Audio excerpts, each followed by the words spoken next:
ब्रह्मानंदे अगवाय हरि हरि बोलो निताई गौरी सीतानाथ ब्रह्मानंदे अगवाय हरि हरि बोलो निताई गौरी सीतानाथ ब्रह्मानंदे अगवाय हरि हरि बोलो देव चरणामार कोटि कोटि दंडवत प्रणिपात आज प्रथम दिन বেশি কথা বলবার সময় নাই ৮টার সময় আরতি হবে তো আমি সংক্ষেপে একটু সিদ্ধান্ত আমি শুনিয়ে যাই ভাগবতের। দেখুন ভাগবতের প্রথম স্কন্ধেতে আমরা একটা বড় সিদ্ধান্ত শুনতে পাই। কি তাই কবিরাজ গোস্বামীপাদ বলছেন ব্রহ্মানন্দ হইতে কোটি গুণ লীলা রস আত্মারামে আকর্ষিয়া করে কৃষ্ণ বস। সুত গোস্বামী যখন বিশারণ্যে ৬০,০০০ ঋষির সভায় যখন হরিকথা বলছেন না, তখন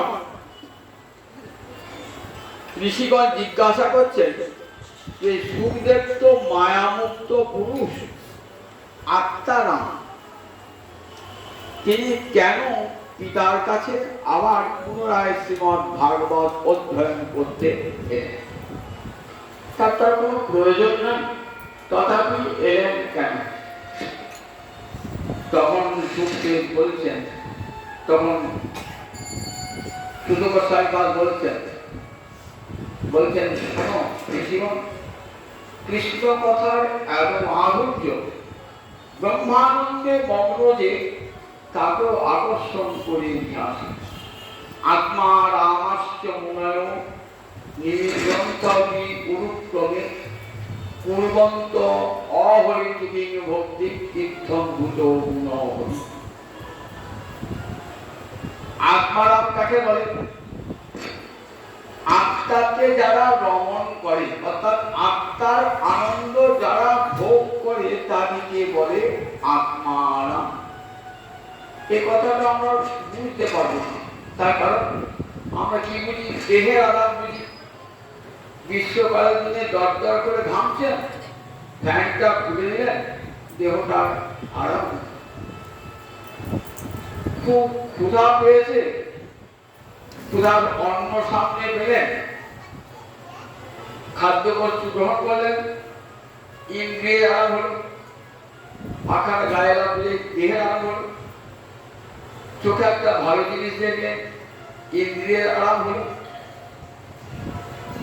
মনে একটা ভালো সংবাদ পেলেন, খুশির সংবাদ পেলেন, মনের আনন্দ হল। তাহলে এগুলো কি বলে? দেহারাম, ইন্দ্রিয়ারাম, মনের আরাম। আবার আমার বুদ্ধির কৌশলে আগে পরাজিত করেছি, বুদ্ধির আরাম। তাহলে দেহ, ইন্দ্রিয়, মন, বুদ্ধি, তারপরে আপনার দেহ, ইন্দ্রিয়, মন, বুদ্ধি, তারপর আত্মা। আমরা দশকে বুঝতে পারি নাই, তাই আত্মারাম কথাটা বুঝতে পারি। আত্মারাম যারা আত্মার আনন্দে বিভোর হয়ে এখানে পৌঁছে যায়। সুখদেব এইরকম আত্মারাম। মায়ের পেটে রয়েছেন 12টি বছর। কে বলতেন? সুখদেব। আর রাধা গোবিন্দের লীলাসুখদেব সুখ পাখি, নাম ছিল বিচক্ষণ। দক্ষ আর বিচক্ষণ দুটি সুখ পাখি রাধা গোবিন্দের কুঞ্জের পাখি। যখন কৃষ্ণলীলা অপ্রকাশ হয়ে যায়, রাধারানী বিচক্ষণকে বললেন তুমি আমার লীলা, আমাদের লীলা তুমি শ্রবণ করা। সেই বিচক্ষণ নামে সুখ পাখি তিনি এলেন ব্যাসপতি পীঠিকার কাছে। জগৎকে হরিকথা শোনাবার জন্য সেই সুখদেব এসেছেন। আত্মারাম 12টি বছর মায়ের পেটে আছেন, আসবেন না, মায়ের পেট থেকে বার হচ্ছে না। একটা সন্তানকে 9 মাস 10 দিন গর্ভে ধারণ করতে মায়ের কত কষ্ট হয় বলতে। আর 12টি বছর পেটে আছে। ব্যাসদেব বলছেন পুত্র তুমি বেরিয়েছো, তো মায়ের কষ্ট হচ্ছে। বলছে না, আপনার কথাই যাব না। কেন আমার কথা আসবে কেন? বললেন আপনি মায়ামুক্ত হতে পারেন না। পারি না? আমাকে পুত্র বলে ডাকছেন, যে জগতে কে কার পুত্র? কে কার পিতা, কে কার কন্যা, তাহলে মোহ দূর হয় না আপনার। সুতরাং আমি মায়ামুক্ত হন নাই, আপনার কাছে যাব না। তাহলে কারটা কাটবে? বলেন যার মায়া সে যেতে সে তাকে।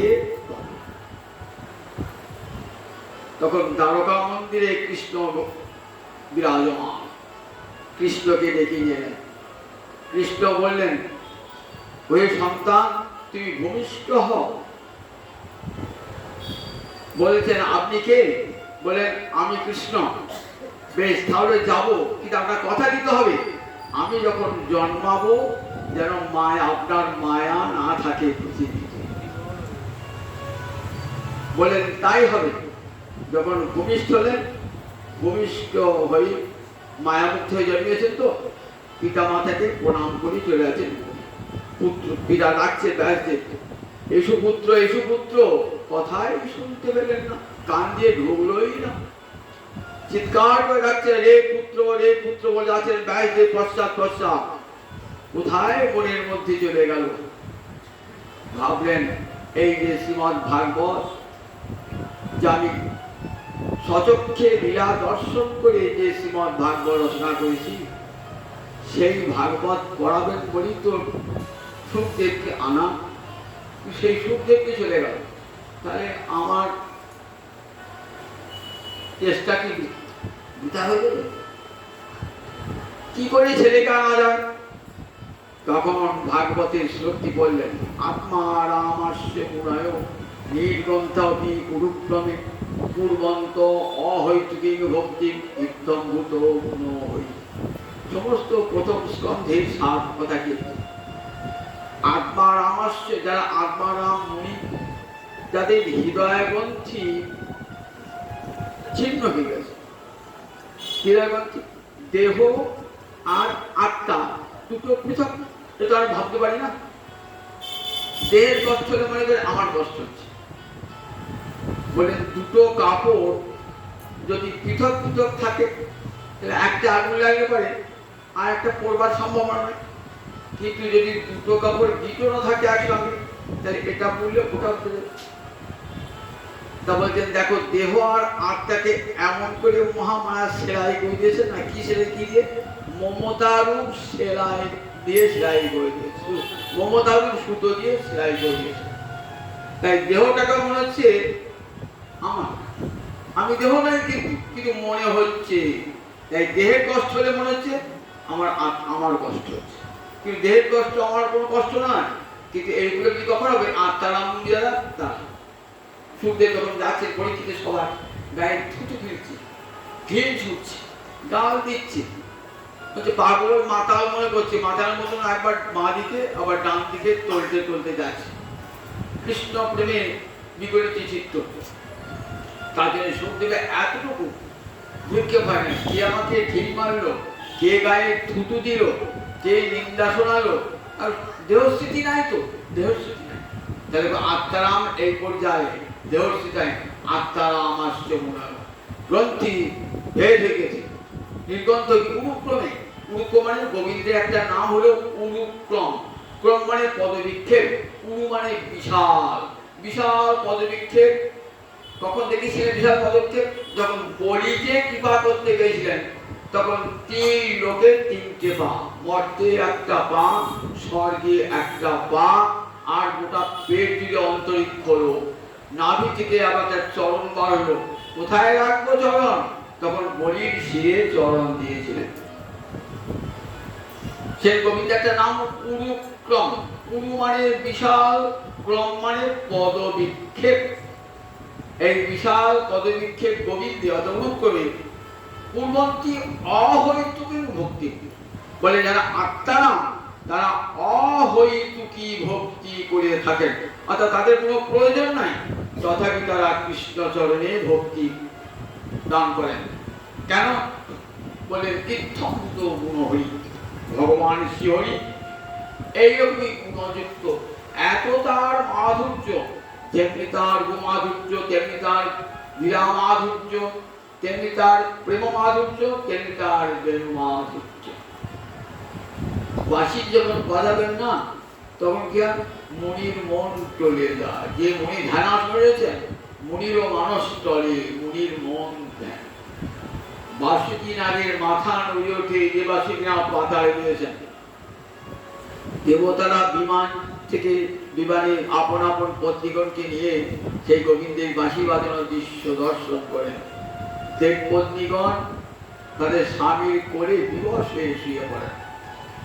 এত তার জন্মাধুর্য, তার রূপ দেখলে পরে স্বয়ং মদন পর্যন্ত মোহিত হয়ে যান। যে মদন তার রূপে জগৎকে মুগ্ধ করেছেন, সেই মদন যখন গোবিন্দকে দর্শন করেছেন, মদন নিজেই মোহিত হয়ে গেছেন। যিনি পঞ্চশরদর্প স্বয়ং নব কন্দর্প, নাম ধরে মদন মহান। যিনি পঞ্চশরদর্প, পঞ্চস্বর মানে মদন একটা নাম, পঞ্চস্বর, স্বর মানে বাণ, তালবস্বর, স্বর মানে বাণ। মদনে কটা বাণ? 5টা বাণ। তাই মদনকে কি বলে? পঞ্চস্বর। যিনি পঞ্চশরদর্প স্বয়ং নব কন্দর্প, নাম ধরে মদন মহান। নাম ধরে মদন মোহন। মদন মোহন, সেদিন মদন মোহিত হয়ে গেছিল গোবিন্দের রূপ দর্শন করে। অপূর্ব তার প্রেমাধুর্য। শ্রীরাম সুদামের কাঁধে চড়ছেন, শ্রীরাম সুদামকে কাঁধে নিচ্ছেন, আবার নিজেও তাকে কাঁধে চড়ছে। কাঁধে চড়ে, কাঁধে চড়ায় করায় কিরালো। শ্রীরাম সুদামে এইটু খাচ্ছেন, কেমন তাদের লীলা, অপূর্ব লীলা মাধুর্য। আবার ব্রজক রাধাকে দর্শন করবার জন্য কত রূপ ধারণ করছেন, কখনো মারিনি, কখনো বেদেনি, কখনো বাজিকর। এমনি তার প্রেম মাধুর্য। এই মাধুর্যের গুণে বলছেন আকর্ষিয়া করে কৃষ্ণ। যারা ব্রহ্মানন্দী, ব্রহ্মার আনন্দে মগ্ন হয়েছে, আত্মানন্দে মগ্ন হয়েছেন, তারাও কৃষ্ণ কথা শুনতে আসেন, কৃষ্ণ গুণে আকৃষ্ট হয়ে। সুখদেব এসেছেন, সেই সুখদেব আত্মারাম কোথায় এসেছেন? আজ হরিদ্বারে ব্রহ্মকুণ্ডের তীরে। অগণিত মুনি ঋষি বেষ্টিত। কাউকে মহারাজ পরীক্ষিত নিমন্ত্রণ করেন নাই, কিন্তু মহারাজ পরীক্ষিত অভিশাপগ্রস্ত, অভিশপ্ত ব্যক্তির মুখ দেখতে নাই, এটাই শাস্ত্রে বলে।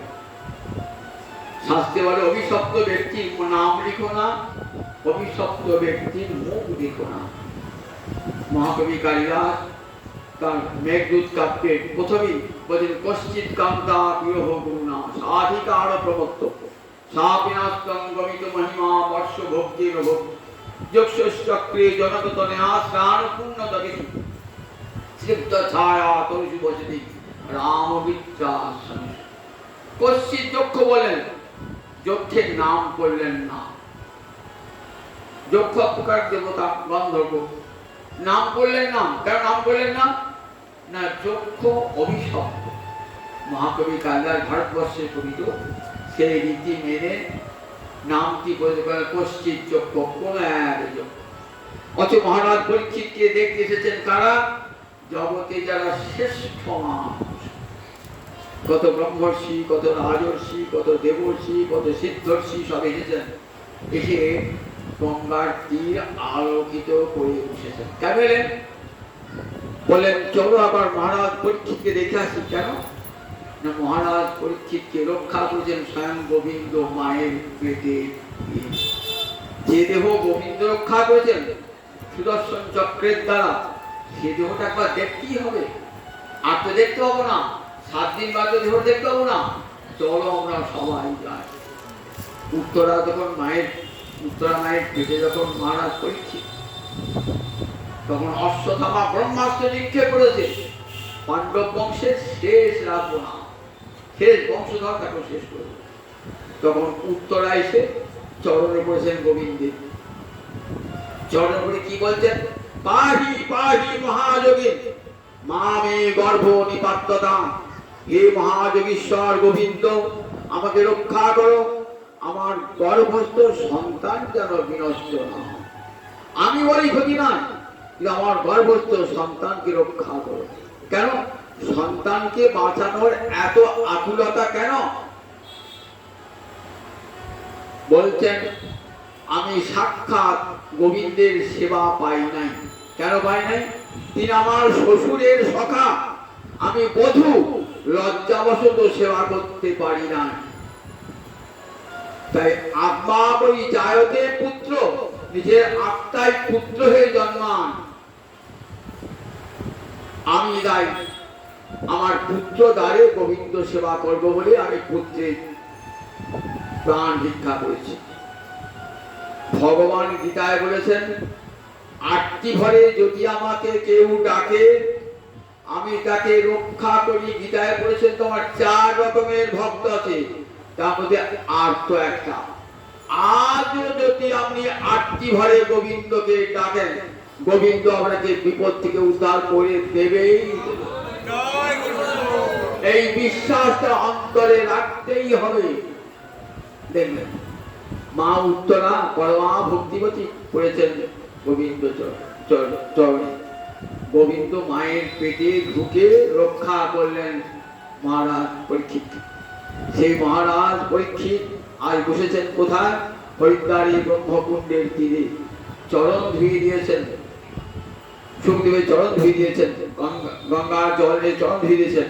চরণ ধুয়ে সেই চরণ ধৌত জল মাথায় নিয়েছেন, মুখে নেন নাই। কেন? জল ছোবেন না, 7 দিন জল ছোবেন না। যে জলের জন্য মণিকণ্ঠে মৃত সর্প জড়িয়ে দিয়েছে, সেটা জল ছোবেন না। 7 দিন জল স্পর্শ পর্যন্ত করবেন না। বলছেন মুনিবর, আমার তো হাত 7 দিন করবেন, আমার গুণাদি, এর মধ্যে আমাকে কৃষ্ণ পাদপদ্ম পেতে হবে। মহারাজ তুমি তো কৃষ্ণ পাদপদ্ম পেয়েই আছো, কোথাও তোমার বাপতি সম্পত্তি, পৈতৃক সম্পত্তি। পাণ্ডব বংশের পৈতৃক সম্পত্তি হলো গোবিন্দের চরণ। তা পৈতৃক সম্পত্তি আপনামনি পায়, মা ব্রাহ্মণ তোমার গোচরে কিছুই করতে হয় না, আপনাকে পৈতৃক সম্পত্তি পায়। তা আপনি তো পেয়ে আছেন। তা বলছেন যদি কেউ বংশের কুলাঙ্গার হয় তাহলে মা বাবা তাকে বঞ্চিত করে। তো আমি তো বংশের কুলাঙ্গার, কেন? আমি মণিকণ্ঠে মৃত সর্প জড়িয়ে দিয়েছি। আমার মতো কুলাঙ্গার কেউ আছে? তাই যদি আমাকে না দেন চরণের স্থান, সেই জন্যে আমি কাতর স্বরে প্রার্থনা করছি। আমার 7 দিন চলে যাবে, 7 দিনের পর আমি ওই গোবিন্দ চরণ পাই। বললেন শোনো মহারাজ। তখন প্রথম মুখ খুললেন, কেমন করে কৃষ্ণ চরণ প্রাপ্তি হবে? ভালো করে শোনাবো। কৃষ্ণ চরণ প্রাপ্তি হবে কেমন করে? না কৃষ্ণ কথা শুনলে পারে। কৃষ্ণ কথা শুনলে পরে কৃষ্ণ চরণ প্রাপ্তি হবে। যাগ যজ্ঞ ধ্যান বার ব্রত কোনো কিছুর দ্বারাই কৃষ্ণ চরণ পাওয়া যায় না। কৃষ্ণ চরণ পাওয়া যায় একমাত্র কৃষ্ণ কথা শ্রবণে। 3য় স্কন্ধে বলছেন দেখো মহারাজ, কৃষ্ণ কথা শ্রবণের 2টো ফল। একটা ফল হলো গৌণ, আর একটা ফল হলো মুখ্য প্রধান। গৌণ ফলটা কি আর মুখ্য ফলটা কি? পিবন্তি যে ভগবত আত্মন সদাং কথামৃতং কর্ণতেষু।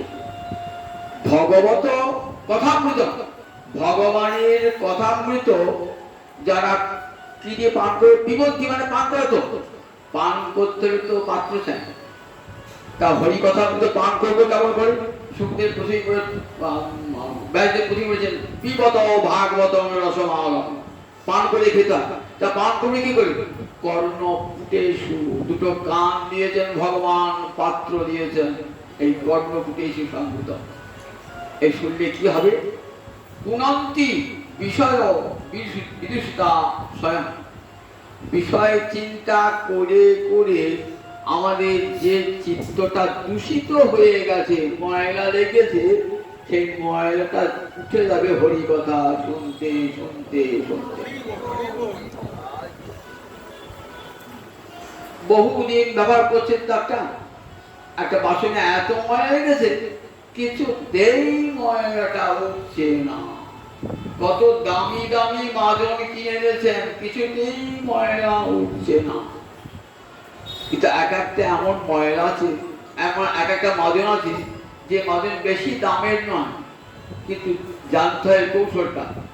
একবার ছিটিয়ে দিলেন, একটু জল দিয়ে দিলেন, দেখবেন পরিষ্কার হয়ে গেল।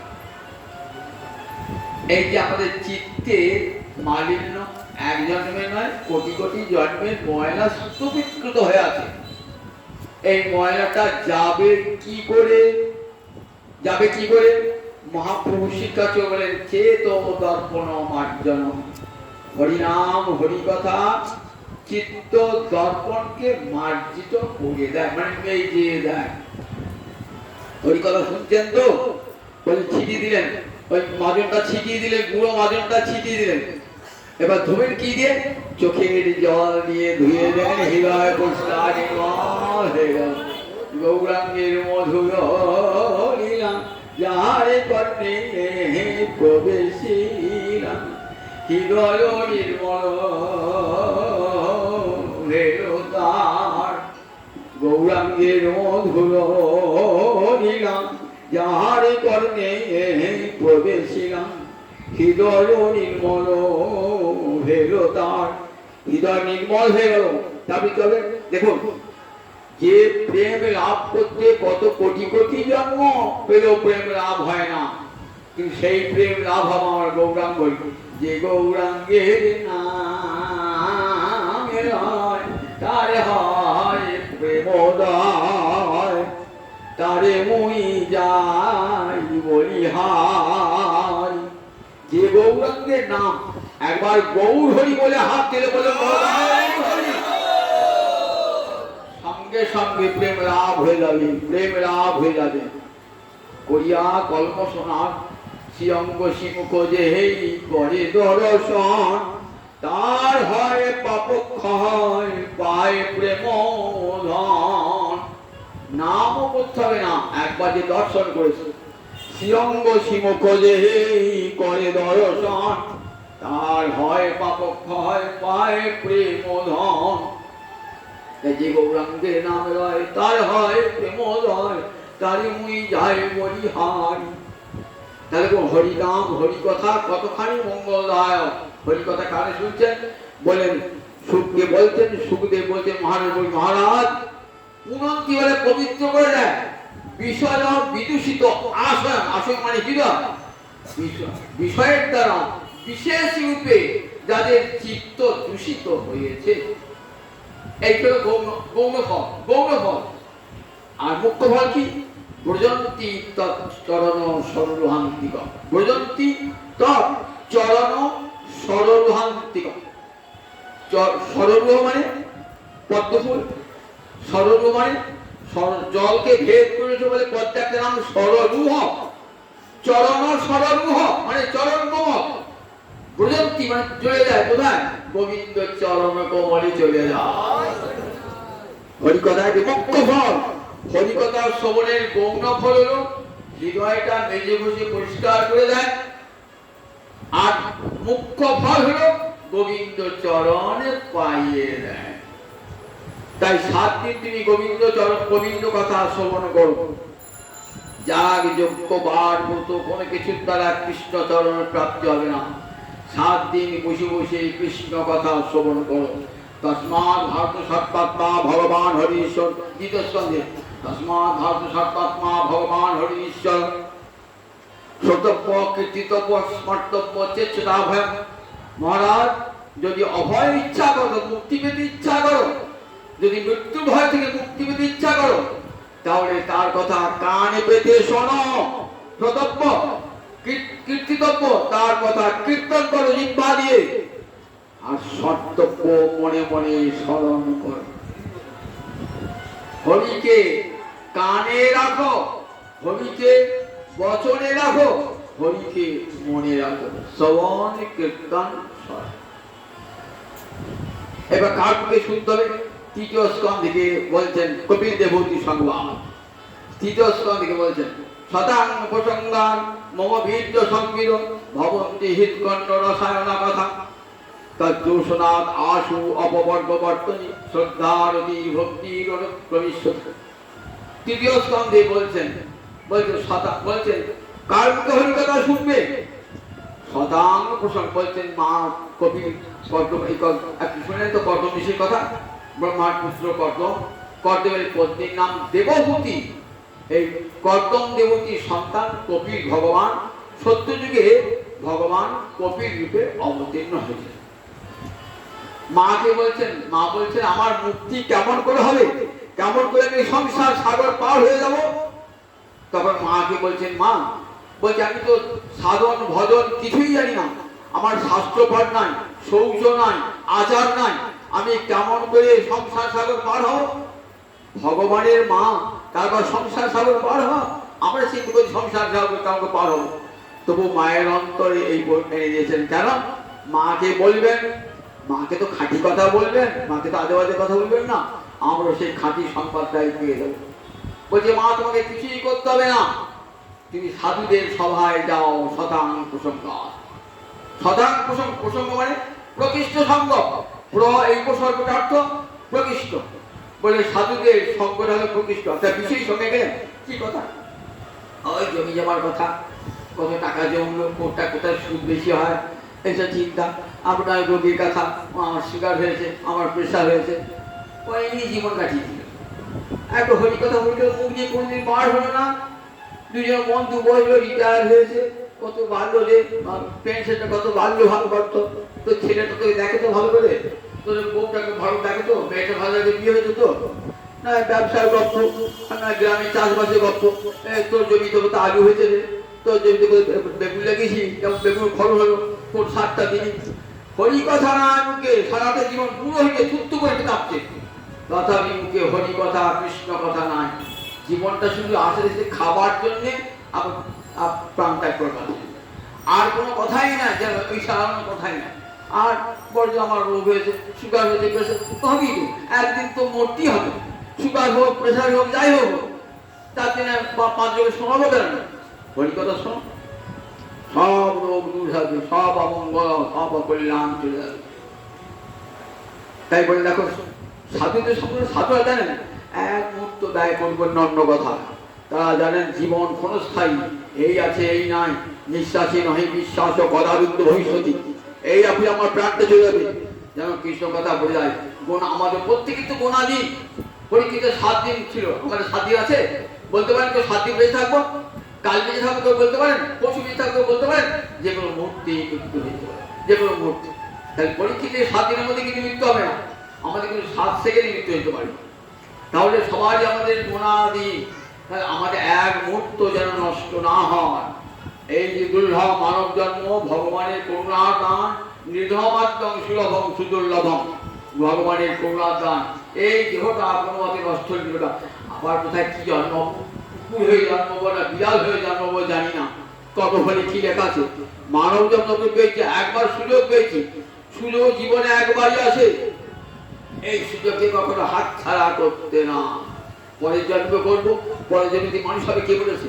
পরের জন্ম কুকুর হয়ে জন্ম, ভেড়া হয়ে জন্ম, ছাগলের জন্মালাম, তাহলে হরি কথা বলা হলো? তাহলে মানব জন্ম দিয়েছে কবিগুলো, এই জন্মে আপনার কিছু কথা যাতে আবার পরের জন্মে মানুষে আসতে পারে, পরের জন্মে। তাই মা শতাং প্রসঙ্গার মনোবীর্য সংবিদ ভবন্তি হিতকণ্ঠ রসায়ন কথা। মা তুমি সাধুদের সবাই দাও, সাধুদের মুখ থেকে হরি কথা শুনবে, অর্জুন মুখে শুনতে হবে না।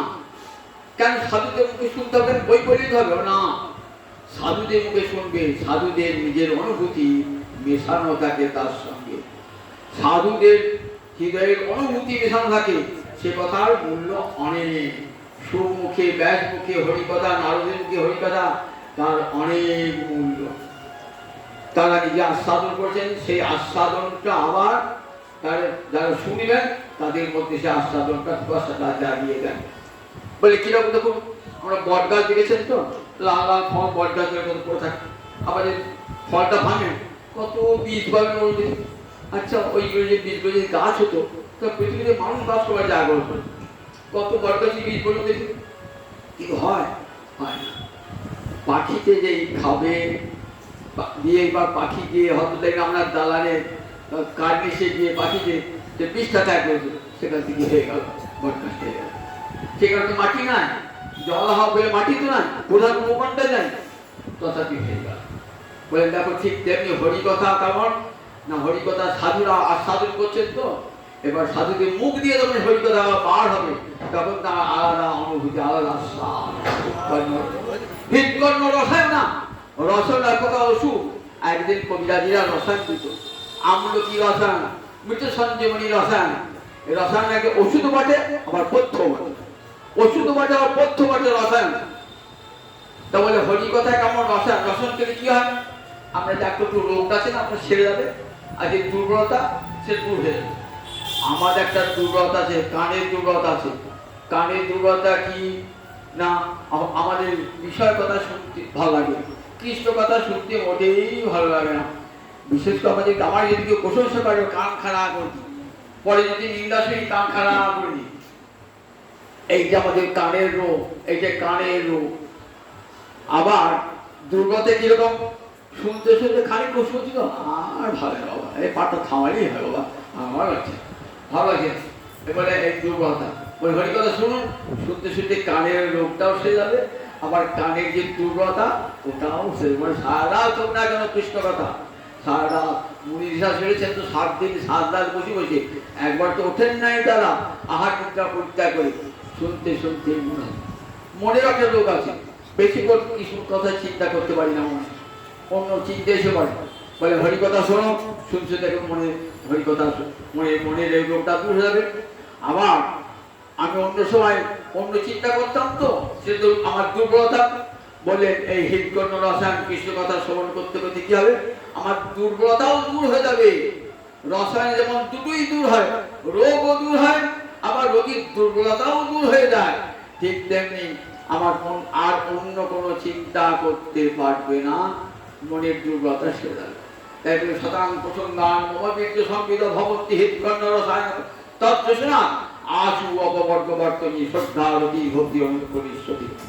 বলে মা তুমি কিছু করতে না, গিয়ে একবার আসলে কানটা পেতে দেবে। সাধুরা হরি কথা বলছেন, কানটা পেতে দেবে, তারই কাজ হয়ে আর কিছু দরকার নেই। কানটা পেতে দেবে, কর্ণপুটে শুনবে হরি কথা, শুনতে শুনতে কি হবে, সেটা হৃদয়ের মাঝে গিয়ে হৃদয়ের সব অন্ধকার দূর করে দেবে, আবার মুক্তির পথ প্রশস্ত করে দেবে। তজ্জসদ আশু অপবর্গবর্তনী, তুমি মুক্তির পথে প্রেম ভক্তি পথে যাত্রা করবে, শ্রদ্ধা রতি ভক্তি রোধ করে শুনতে শুনতে সত্য এসে যাবে। আজ কৃষ্ণের রতি, প্রেম লাভের পূর্বে যে রতি হয়, রতি লাভ হবে, তারপরে কৃষ্ণ প্রেম লাভ করে কৃষ্ণ চরণ প্রাপ্তি ঘটে যাবে। হরিকথার এত মূল্য, হরিকথার এত মূল্য। বললেন ভাগবতের ৩য় স্কন্ধে এই সিদ্ধান্ত, যে সিদ্ধান্তে আমরা দেখতে পাই যে হরিকথা শ্রবণের কি মহামহিমা, স্বয়ং ভগবান নিজে বলছেন নিজ জন্মনীতি। এরপরে দেখিয়েছেন যে গুরু যদি বলছে রুষ্ট হন, গুরু রুষ্ট হলে কৃষ্ণ রক্ষা করতে পারেন না, কিন্তু ভগবান রুষ্ট হলে গুরুদেব রক্ষা করতে পারেন। আমরা এই আপনি জয় বিজয়ের কাহিনী শুনলেন তো, বৈকুণ্ঠের দাঁড়ি জয় আর বিজয়, এরা বৈকুণ্ঠের প্রহরী আছে। কে গিয়েছেন? বলে ব্রহ্মার মানুষ সন্তান, 3 জন মানুষ সন্তান, নারদের পূর্বের জন্ম, সনক সনাতন সনন্দন সনত কুমার, এরা ব্রহ্মার মানুষ পুত্র। এরা দেখতে 5 বছরে বালকের মতন, সুতরাং দেহে কোনো কাপড় টাপড় নাই, দেহস্থিতি নাই, দেহস্থিতি নাই। যখন গিয়েছেন না বৈকুণ্ঠের দ্বারে, লাঠি নিয়ে তারা করে এসেছেন। কে? জয় আর বিজয়, লাঠি দিয়ে তারা করে এসেছেন। তোমাদের আটকে নাই, তোমার এত বয়স হলো, তোমার উলম্ব হয়ে ঢুকছো, এখানে মা কমলা আছেন বলে বৈকুণ্ঠ থেকে তাড়িয়ে দিচ্ছে, তাড়িয়ে দিচ্ছেন তো। তখন অভিশাপ দিলেন যে তোমরা তোমার বৈকুণ্ঠ থেকে তোমাদের বিষম দৃষ্টি, যাও তোমার ওষুধ করে যাও পাও না। অভিশাপ দিলেন। অভিশাপ যখন দিয়েছেন না, ঠিক সেই সময় গোবিন্দ এসেছে। গোবিন্দ এসে ভাবছেন, ঋষিরা ভাবছেন আমার বিপদে দণ্ডদান করবে, কারণ বৈকুণ্ঠে জয় বিজয় করার অভিশাপ দিয়েছি তো। বলছি ঋষিগণ, বলছি দণ্ডদান করি, আমার দাঁড়িয়ে জয় বিজয়কে তোমরা অভিশাপ দিয়েছে তো, প্রভু দণ্ড মাথা পেতে নেবো, যা দণ্ড দেবে দাও, আমাদের ভুল হয়ে গেছে, তোমার দাঁড়ি জয় বিজয়কে আমরা অভিশাপ দিয়েছি, আমাদের ভুল হয়ে গেছে, বলো কি দণ্ড? যদি নরকি অনন্ত বলে অনন্ত নয় কি রকম প্রভু, একটা শর্ত আছে। কি শর্ত? নরকে গেলেও আমাদের চিত্ত ভ্রমর যেন তোমার চরণে কোমলে বসতে, আমাদের বাক্যরূপ তুলসী, আমাদের বাক্যরূপ তুলসী যেন তোমার চরণ কোমল স্পর্শ করে, আর আমাদের মন যেন তোমার চরণকে সবসময় ছুঁয়ে থাকে। এই তিনটে শর্ত দাও, তাহলে আমরা নরকে অন্তকাল থাকতে আমরা আছি। বললেন না না, তোমরা ঠিকই করে থাকো, আমার ভক্তকে যদি আমার নিজের লোক আমার ভক্তকে যদি দুঃখ দান করে, আমি সেই নিজের লোক তাকে পরিত্যাগ করব। বললেন বড় প্রভু, ওদের অভিশাপ থেকে মুক্ত করবো না, অভিশাপ থেকে মুক্ত করতে হবে না, অভিশাপ থাকুক, তবে অভিশাপের সময়টা কমিয়ে দাও। ওরা 3 জন্ম বাদে যেন আবার আমার কাছে ঘুরে আসে। 3 জন্ম বাদে প্রথম জন্ম হলেন, শুনলেন তবে হিরণ্যাক্ষ হিরণ্যকশিপু। হিরণ্যাক্ষ অবতার, বরাহ অবতারে হিরণ্যাক্ষকে বধ করলেন। নৃসিংহ অবতারে কাকে বধ করলেন? নৃসিংহ অবতারে বধ করলেন হিরণ্যকশিপু নাম দাউকে, প্রহ্লাদের পিতাকে। তারপরে বৈকুণ্ঠে জয় বিজয় রাবণ আর কুম্ভকর্ণ হলেন। রাম রূপী রাবণ কুম্ভকর্ণকে নিধন করলেন, রামরূপে অবতীর্ণ হয়ে মুক্তি। 3 জন্ম, যে 3য় জন্মে দন্তবক্র এবং শিশুপাল হয়ে জন্মগ্রহণ করলেন, কৃষ্ণ হস্তে মৃত্যু। এই 3 জন্মে মুক্তি হয়ে গেল। এদের আবার ফিরে গেলেন। আচ্ছা, বৈকুণ্ঠে থেকে ক্রোধ হলো কেন? জয় বিজয় বা কেন ক্রোধ হলো, আর ঋষিদের বা কেন ক্রোধ হলো? বলেন গোবিন্দের ইচ্ছা। গোবিন্দের ইচ্ছা, গোবিন্দের ইচ্ছা হয়েছে, কি ইচ্ছা হয়েছে? যে একবার কুস্তি করে দেখবো কাদের সঙ্গে? জয় বিজয়ের সঙ্গে কুস্তি করে দেখবো। সে তো সম্ভব নয়। অসুর করে জন্ম নিলে ভগবানের সঙ্গে কি হবে? ভগবানের সঙ্গে তাদের যুদ্ধ হবে। সেই যুদ্ধ রস আস্বাদন করবেন বলে ওই ঋষিদের অভিশাপ। আবার জয় বিজয়েরও ওই তাদেরকে বিতরণ করা। বলেন এই 3 জন্মে তারা মুক্তি হয়ে গেল। 4র্থ জন্ম তারা এসেছিলেন। গৌরাঙ্গ লীলা এত মধুর লীলা, সেই লীলা দর্শন করবার ইচ্ছা হলো বৈকুণ্ঠের জয় বিজয়। আর একবার যাবো প্রভু, তোমার লীলা তো অসম্পূর্ণ হয়ে আছে, কৃষ্ণ লীলা তোমার অসম্পূর্ণ হয়ে আছে, এবার তোমার গৌর লীলা যে বড় মধুর লীলা, ওই গৌর লীলা দর্শন করবো প্রভু। মার খেয়ে তুমি হরিনাম লীলাবে প্রভু, সেই লীলা জগৎকে দেখাবো প্রভু।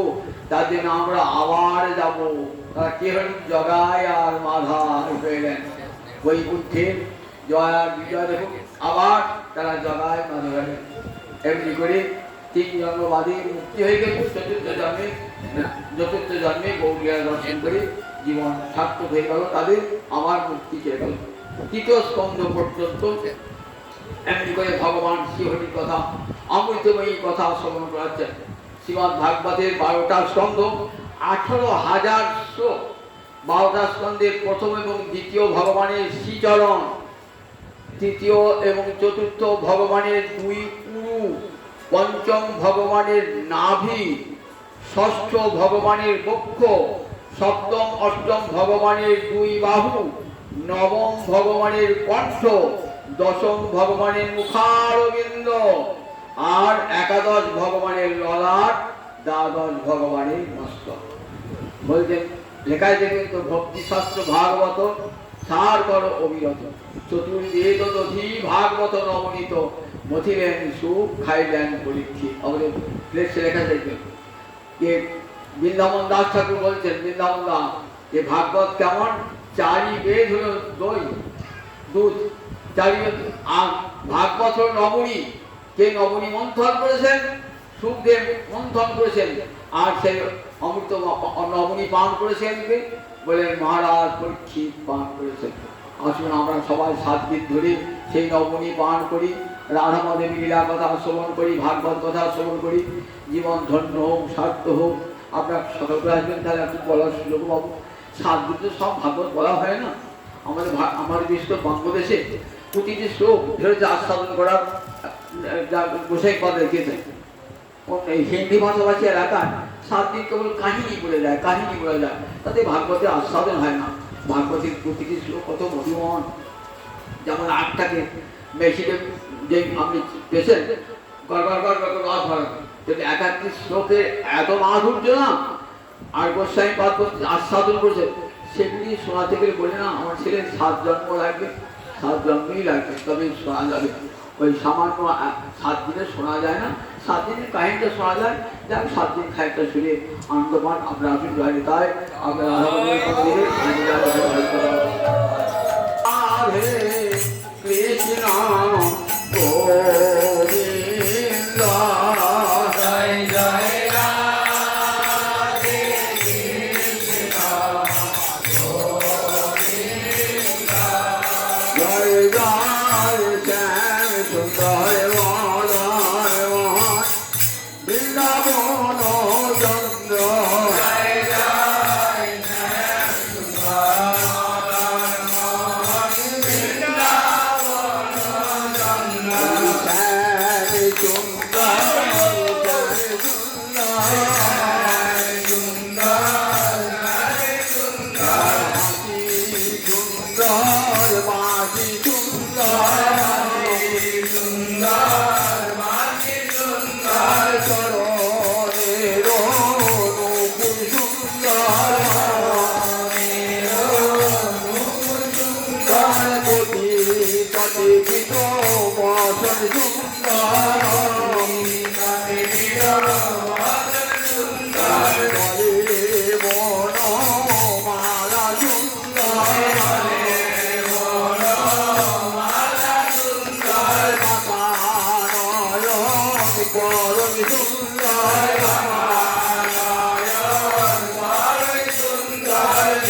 ধন্যবাদ প্রণাম জানাই। আগামীকাল সকাল করে আসবেন, এমনি করে 7 দিন পরমানন্দে